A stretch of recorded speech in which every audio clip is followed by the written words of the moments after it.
Macbeth. When Macbeth met the witches on the heath and heard their prophecy, he didn't laugh, didn't scoff, didn't even blink. He believed them. That's where the tragedy begins.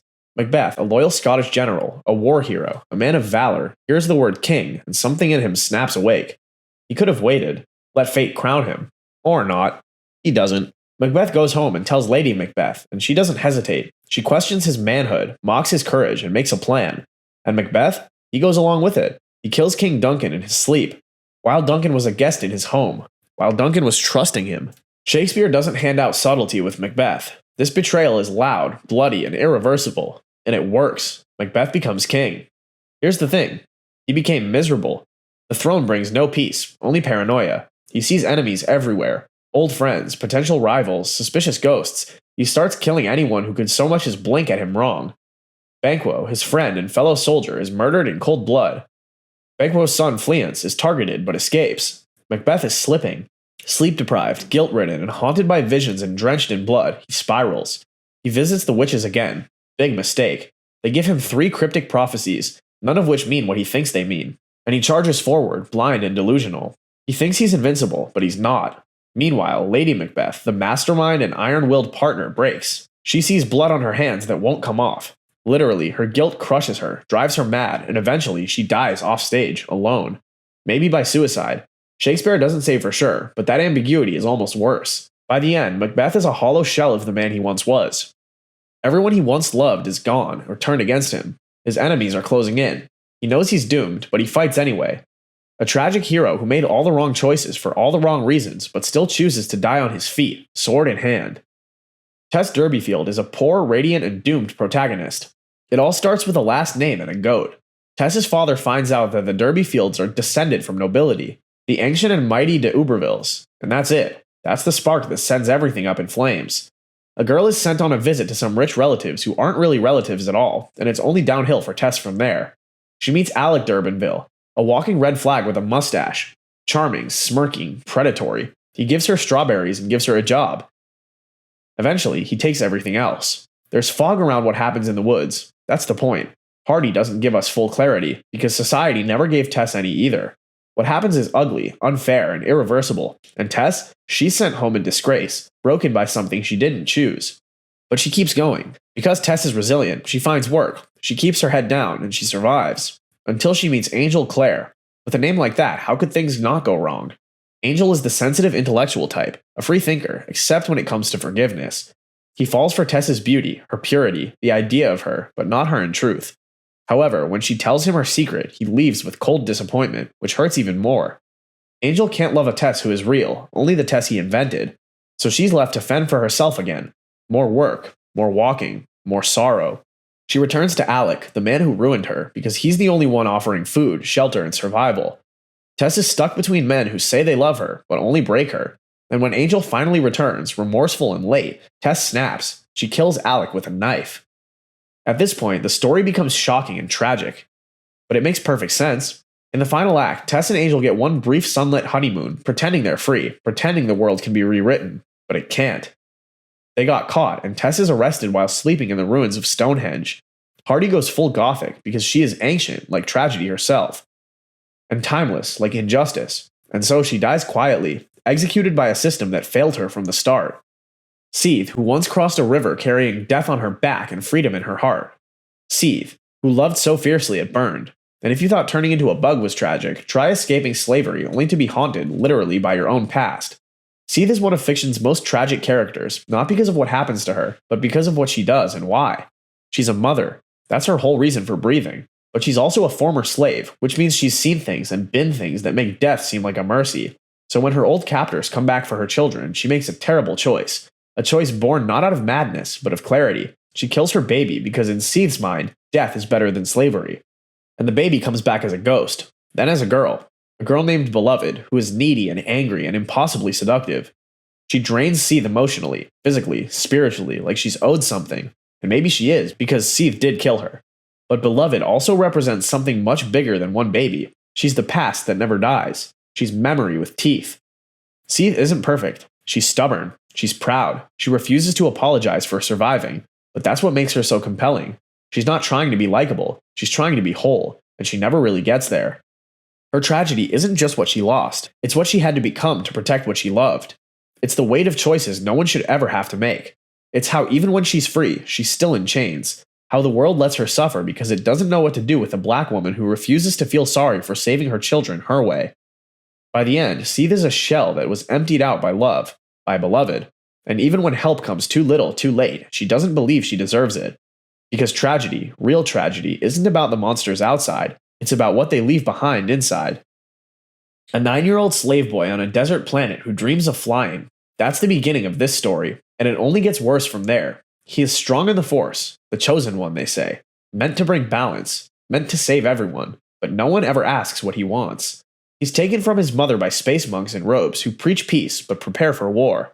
He's told to let go of everything he loves, to not be afraid, to bury his feelings that make him human. And while he becomes a great warrior, the cracks start to show. His mother dies in his arms, his visions torment him, and all the Jedi can offer is a shrug and a lecture. So he met Palpatine, a father figure with a serpent's smile who listens and understands. He feeds Anakin's fear of loss with a promise to save Padme. Anakin falls hard. He slaughters children. He chokes his pregnant wife. He fights his best friend on a river of fire and loses everything, including his limbs, his freedom, his identity. His transformation isn't just physical, it's spiritual, emotional, a soul crushed under the weight of fear, regret, and rage. Now he's Darth Vader, a black suit, a breathing machine, a symbol of terror across the galaxy. But behind the mask is a man who's lost so much he doesn't even scream anymore. He doesn't ask questions, he just obeys. He hunts down Jedi like animals. He builds an empire of ashes, and all the while, a part of Anakin is still inside, buried, smothered by guilt. The tragedy is that he was never evil. He was scared, manipulated, pushed, used. His entire life was a tug of war between destiny and choice, and everyone lost. He doesn't find peace until the end, until he sees his son stand up to him, unafraid, until Luke throws away his lightsaber and refuses to fight, until Anakin remembers, until he chooses love one last time and throws the Emperor into the abyss. It costs him everything. The monster doesn't even have a name. That's your first clue things aren't going to go well. Born or stitched together on a stormy night in a lab somewhere in Geneva, brought to life by lightning and hubris. A miracle of science, or an abomination, depending on who you ask. 1 minute, nothing. Next, he's alive. Alive and instantly abandoned. That's his origin story. Lightning, terror, and then rejection. Victor Frankenstein sees his creation twitch to life, and what does he do? He screams, runs, and ghosts him. The monster wakes up alone, confused, and very, very naked. No guidebook, no instruction manual, no name.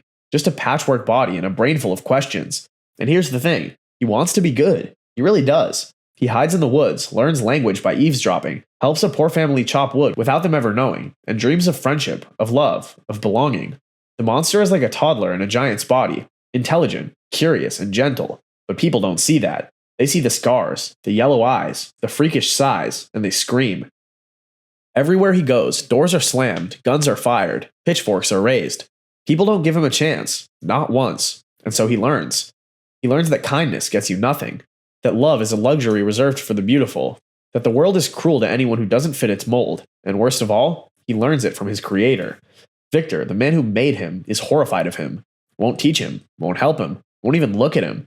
The monster begs for companionship, just one other living soul who might understand what it's like to be him, and Victor agrees, then changes his mind, rips the new creature to pieces before she can even breathe. That's when it breaks. The monster snaps. He burns down the cottage. He kills Victor's little brother. He frames someone else. He spirals into revenge. If the world insists on making him a monster, then fine, monster it is. But the worst part is that he still feels, regrets, and mourns. He watches Victor destroy himself in a chase that ends in the frozen wastes of the Arctic, and when Victor finally dies, the monster weeps, says he never wanted this, says he's ready to die too. He disappears into the ice, promising to burn himself and be done with it. And that's the tragedy. He didn't ask to be born. He didn't choose to be abandoned. He only wanted connection, but he was too different, too broken, too other for the world to love. Joel Miller, the man grizzled and guarded, with gun in hand.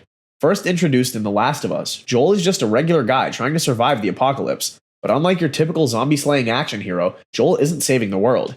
He's just trying to hold on to the last pieces of himself. And spoiler, it's not going well. Joel's tragedy doesn't start with the infected. It starts with a birthday, a watch, a daughter, Sarah, and then she's gone. The world ends with a father's scream. From that moment, Joel becomes someone else. Fast forward 20 years. Joel's older and harder. He's smuggling drugs, guns, people, whatever pays. The world is ash, and so is his soul. Then comes Ellie, 14 years old, foul mouthed, bite proof, and way too curious. She's cargo, that's what he tells himself, but we know better. Their journey is a road trip through hell with raiders, infected, cannibals, winter. And slowly, against his will, Joel starts to feel again. He teaches Ellie how to shoot. She teaches him how to laugh. He gives her a rifle. She gives him back his heart. And then, the choice. Ellie is the cure, a miracle, but the price involved is her life. And Joel says no. No to saving the world. No to losing another daughter. He kills everyone who would take her from him. Doctors, soldiers, it doesn't matter. He steals her life to keep her alive. And then he lies to her face. Because love in Joel Miller's world is indistinguishable from fear. But this is what makes him tragic. Joel doesn't get redemption. He gets repercussions. Later on, he became older, slower, trying to be better. Joel's trying to build something again. Playing guitar, fixing fences, letting Ellie grow up. And then, a golf club. His life, ended by the daughter of the surgeon he killed. Because consequences don't care how good your intentions were. And Ellie, she watches him die. She holds his broken body, and she becomes just like him. One of fiction's most tragic characters, and not because she throws herself in front of a train at the end, although yes, that does happen. It's everything before that moment that makes Anna's fall so gut-wrenching. Tolstoy doesn't just kill her, he slowly, methodically, and almost lovingly unravels her. Anna is beautiful, rich, and married to a powerful man. She lives in a world of opera boxes, ballroom dances, and iced tea served from silver. She has a child she adores. She reads. She's elegant, charming, respected. And then she meets Vronsky, a young, handsome, restless man who looks at her like no one else has. And Anna falls hard. This isn't some light flirtation in a parlor. This is fire and a complete rupture. The kind of love that ruins your life. She chooses Vronsky, and in doing so, she becomes a scandal. A woman defined not by her intelligence or her compassion, but by a simple choice. She left her husband. She abandoned respectability. She committed the one sin society never forgives. A woman following her desire. From here, it's a slow collapse. She's cut off from her son, rumored about at parties. Now she's stuck in this strange in-between, neither fully cast out nor truly welcomed back in. And Vronsky, he loves her at first, but he still goes to the club. He still gets invited to dinners because he's a man. Paranoia creeps in. Is Vronsky tired of her? Is he cheating? Does he still love her? Her world shrinks, but Vronsky grows distant, colder, like someone slowly realizing they brought a burning house into their life. Anna Karenina isn't tragic because she dies. She's tragic because she knows she's falling apart and she can't stop it.